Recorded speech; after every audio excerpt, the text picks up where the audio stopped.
Hola personas queridas, amantes de la literatura y del arte.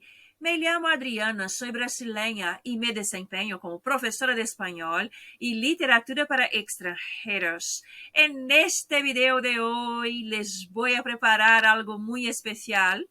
Nosotros vamos a estrenar una temporada así de clases de encuentros y en estos encuentros les voy a recomendar así como algo de lectura, algo de literatura, para que puedan ampliar el conocimiento de la lengua española, su aprendizaje en el español y también, claro, no solamente para esta finalidad, porque como sabemos, la literatura nos enseña grandes lecciones para toda la vida, ¿no es verdad?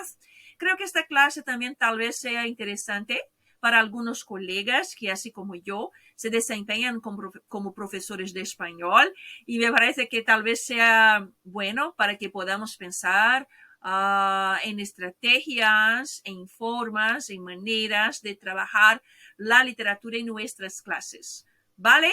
Así que si les gusta este video, les pido por favor que lo compartan con sus seres queridos, que suscriban a mi canal y si es posible que me motiven dándome un like. Sigamos adelante. Pues he separado para la clase de hoy los cuentos de Eva Luna. Entonces, estos cuentos de Eva Luna, este libro que me parece precioso, que fue escrito por la fenomenal Isabel Allende. A mí me gusta mucho este libro. Aquí en mi canal ya tengo un video sobre esto y en específicamente en este video, les he preparado un análisis literario con más detalles, ¿sí? Con fragmentos de la historia, con, por ejemplo, algunas explicaciones sobre el realismo mágico, el realismo fantástico, dale, que aparece en Isabel Allende y que, claro, viene de nuestro gigante de las letras, nuestro fenomenal, ¿quién? Gabriel García Márquez, el padre del realismo mágico. Entonces, aquí en mi canal ustedes podrán encontrar dos clases sobre esto con más detalles. Una en la que analizo el cuento La luz es como el agua de Gabriel García Márquez y Dos palabras de Isabel Allende. Es otro video. Dale. Pero me interesa hoy especialmente trabajar, yo estoy planeando trabajar con algunos cuentos de Eva Luna porque me parecen muy interesantes y nos ayudan bastante en las clases de español para que tengamos una buena charla, una clase de conversación y cultura y para que podamos ampliar nuestro vocabulario. ¿Dale? Entonces aquí esta obra él está organizada con 23 cuentos, así que si nosotros miramos, por ejemplo, en el índice, vamos a ver el estado de ellos, pero miren qué interesantes, ¿sí? Voy a leer los primeros para que tengan una idea. Hay uno que se llama Dos palabras, tema entonces de nuestro encuentro de hoy. Hay otro que se llama Niña perversa, hay Clarisa, hay Boca de sapo, El loro de Tomás Vargas, Si me tocaras el corazón, Regalo para una novia y otros cuentos que aquí están. Y en dos palabras, nosotros, yo creo que ya se produce algo como un enganche, así como algo que nos detiene en la lectura, que nos llama la atención, que es justamente el inicio de este cuento, en el que el narrador de la historia, el narrador nos dice algo así. Miren qué interesante cómo nos dice el narrador. Tenía el nombre de Belisa Crepusculario, pero no por fe de bautismo o acierto de su madre, sino porque ella misma lo buscó hasta encontrarlo y se vistió con él. Su oficio era vender palabras. ¿Cómo es esto? ¿Cómo es un oficio de vender palabras? ¿Ya se han pensado, ya han reflexionado sobre esto? ¿Cómo es esto? ¿Vender palabras? Entonces aquí ya tenemos un inicio de una charla para nuestras clases de español. ¿Por qué? Porque podemos entablar un diálogo sobre esto, el oficio de Belisa, sobre el hecho de que ella, mira, no por fe de bautismo, ella eligió un nombre después. ¿Y cómo es esto de vestirse con un nombre y salir por los pueblos así como vendiendo palabras? ¿No es interesante? Otros aspectos que me gustaría también sugerir, como, digamos, una ruta, un itinerario de lectura. Ustedes pueden pensar, por ejemplo, la figura del narrador, en el espacio de la narrativa, en el tiempo, en la trama, en los personajes, así como pueden pensar, por ejemplo, cuáles son las principales características de estos personajes, ¿sí? Las características anímicas, físicas, ¿dale? Entonces, estos detalles yo creo que nos ayudan a producir buenas charlas, buenos argumentos en nuestras clases de conversación. Y a la gente que está aquí como estudiante, como simplemente un admirador de la literatura, yo creo que nos ayuda también a reflexionar sobre algunos de estos temas. Y a lo largo de la narrativa de este cuento de dos palabras, yo creo que nosotros podemos ponernos algunas preguntas que me parece que son muy interesantes. Por ejemplo, la actividad de vender palabras de Belisa, podríamos charlar un poco sobre esto. ¿Es algo usual en nuestro país? ¿Cómo es esto en el país de ustedes? ¿Se venden palabras?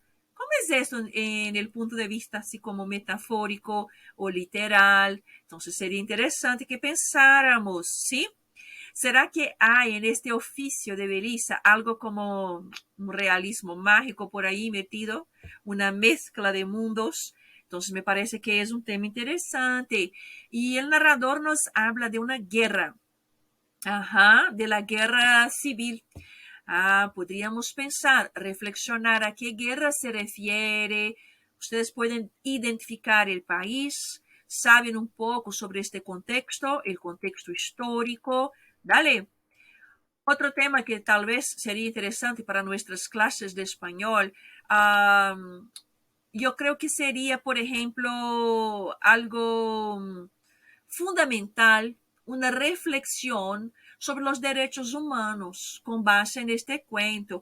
Ustedes saben que yo también trabajo con estos temas, ¿no? De derechos humanos, de derecho constitucional, porque también soy licenciada en derecho y pues actúo, me desempeño también como abogada y docente de derecho, especialmente derechos humanos y derecho constitucional. Y entonces, al leer este cuento, he tenido algunas ideas.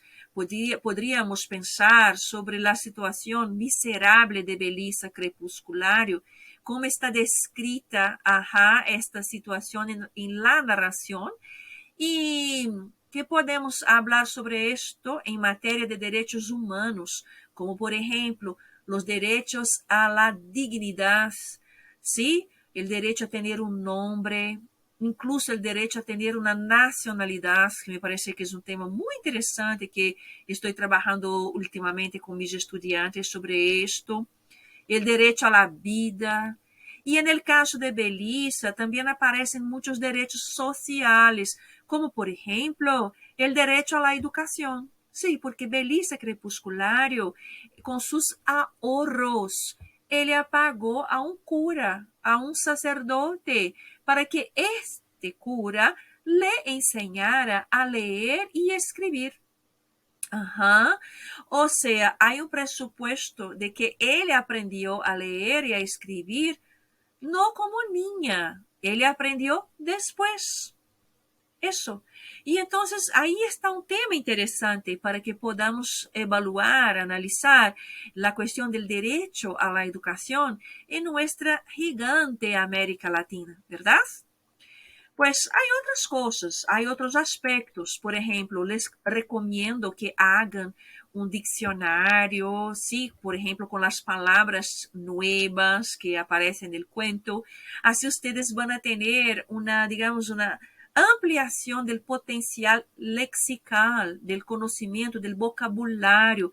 Y este tema me gusta porque cuanto más leemos, más vamos, ¿qué cosa? Añadiendo palabras a nuestro repertorio de charla. Esto es muy importante. Entonces, el cuento dice, por ejemplo, que Belisa era tosuda. ¿Qué significa esto, profe? Pues miren, en el cuento el narrador nos comenta que ella, durante una travesía, ella fue como algo tosuda porque muchos cayeron en el camino a causa de los problemas del clima, de los problemas sociales y todo esto, pero ella era tan tozuda que consiguió atravesar el infierno, refiriéndose al calor, sí, a la sequía, a la miseria, a este ambiente inhóspito, como aparece en el cuento. Entonces, ¿qué sería esta palabra? Podríamos ponerla en el diccionario. Es algo como terca, ajá, son sinónimas, tosuda, terca, pero aquí en este caso entiendo más como una obstinada, ¿sí? Ella tenía esta idea, así, una obstinada, seguir adelante. Hay otro momento, por ejemplo, hay varios, pero estoy comentando algunos. El narrador nos comenta que ella se acercó a un hombre que lavaba un caballo en el mismo charco. Entonces ahí está esta palabra charco para nosotros brasileños, tal vez sea interesante por causa de la pronunciación y también las palabras que tienen CH me parecen muy interesantes para que podamos ponerlas así como ampliación del vocabulario. Entonces, el charco es como esta cavidad de tierra que se ha llenado de agua.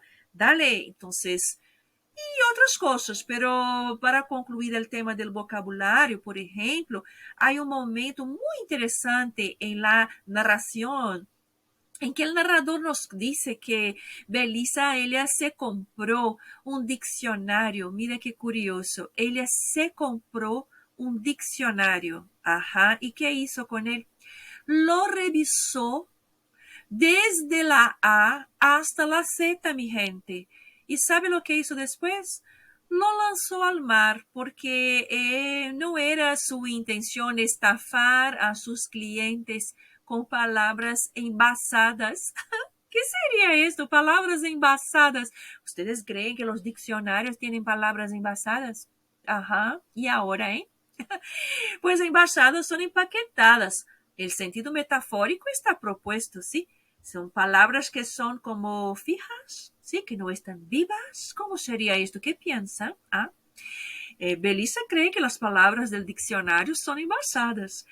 Y este verbo, intención de estafar, ajá, para nosotros que somos brasileños, fíjense, es un falso cognado, ¿eh?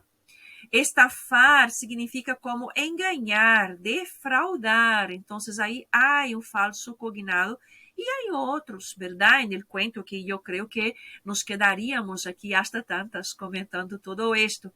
Claro, también podríamos trabajar algunos aspectos gramaticales, pero eso les voy a dejar para otra clase con otro cuento. ¿Vale? Y entonces, mi gente querida, si les ha gustado, les pido entonces que hagan comentarios, que suscriban a mi canal y si es posible no se olviden, siempre les pido darme un like como motivación. Muchas gracias y hasta el próximo encuentro.